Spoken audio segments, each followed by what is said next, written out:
Welcome to Billo's Science Fiction.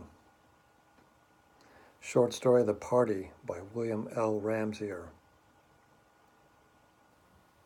All the kids came, the nieces and nephews, 7 or 8 of them running around. I love a party. Everybody loves a party, especially a birthday party. We celebrated at the grandparents' house.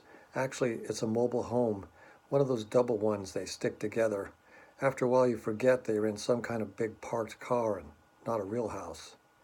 My parents have a TV, a wooden German cuckoo clock, a velvet painting from Mexico with a molded plastic scrollwork frame, a scene of purple mountains, blue clouds, and a bright orange lake.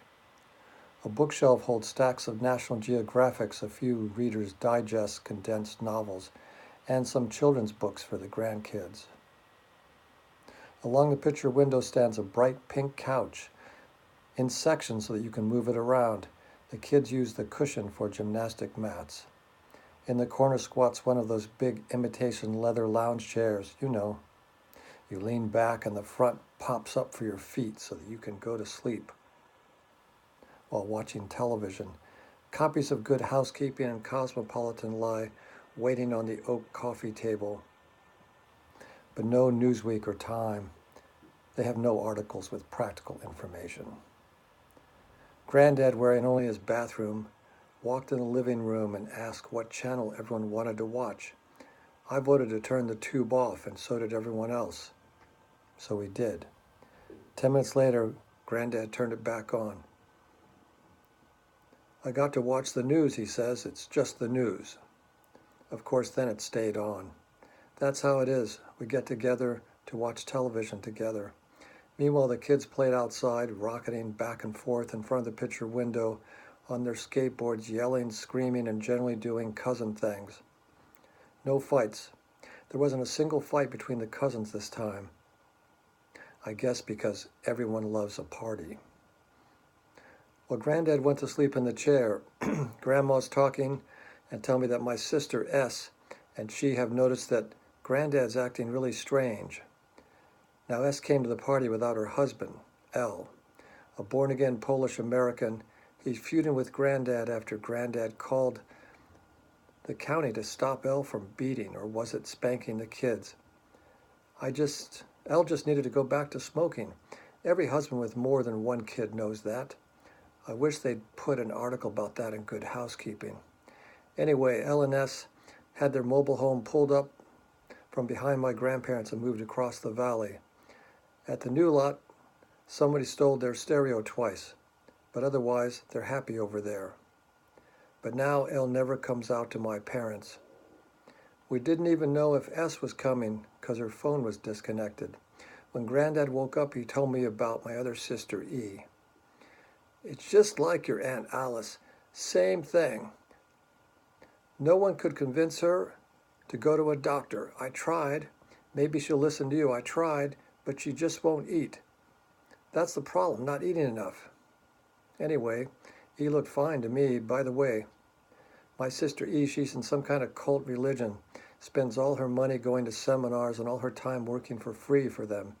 Meanwhile, her ex-husband and Granddad give her money for rent, even though they're broke too. Everyone in my family is broke. It wouldn't be right, I guess, for someone to have money and not the others.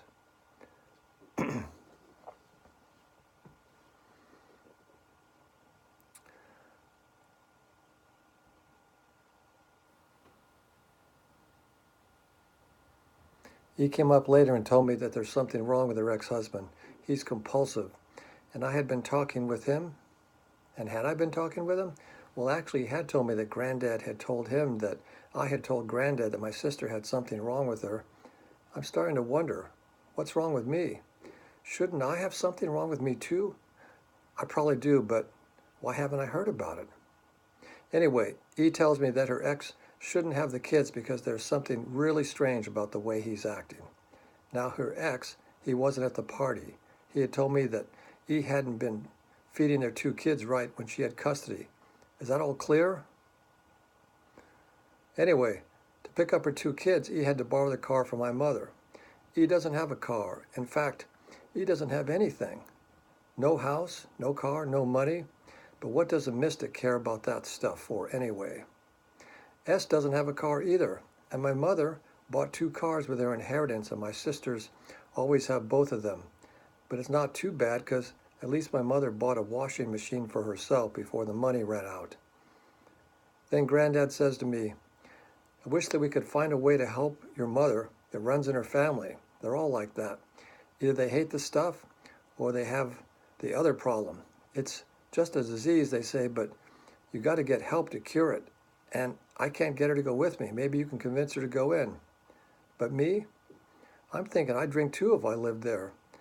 Meanwhile, Granddad moved on to current events. There was a big wreck down at the Grapevine, he says. A truck going 110 smashed into a couple of cars. The truck driver lived, but he couldn't use the runaway sand pit because there was already a truck there. And they say that you can't get out of the pit without a tow truck. Even a car can't get out. He just had to keep going. Traffic was backed up for miles. It took 4 hours to get through, and there was just no other way to get through. I finally interrupted to tell Grandma that the hedge looked good. Yeah, she says, a real nice guy came out and did that, and he fixed the awning too. He did real good work. You mean that Mexican guy, Granddad says? He laughed and snorted in mock disbelief. Yeah, he did a good job. My mother was getting mad, but she knew that it was no use to fight with Granddad. He'd just make everyone miserable. I was pretty worried, Granddad said. I thought maybe we should lock everything up. I hope everything's still here. Oh, shoot, said Grandma. You don't know what you're talking about. It's okay, said Granddad. I was watching everything, so nothing got lost. Granddad thought this was very funny. My mother scowled and left the room. We went back to watching the news. That's always fun at my parents' because you get to complain along with it. It's not a conversation, but I guess it's kind of sharing, and sharing is important. We had some cake. He cooked it without sugar because she says sugar makes kids go crazy. That's what she said about TV. She argued with me and I didn't even have a TV. Then she went out and bought one 3 weeks later. It was always on after that. She got in an argument with my father about nutrition. The kids didn't have many presents. He had called me up a few days earlier and said, this isn't one of those parties where you have to buy presents for all the kids, is it? Well, I don't know, I said. It's not my birthday, is it? Do whatever you think is right. Then I felt bad because she never has any money. Sure enough, I don't have any money, my sister said, and neither does Mom. We don't even have enough money to buy a cake. S doesn't have any money either. Well, my wife and I, we bought presents for everyone anyway. We don't have any money either, but we still have intact credit cards.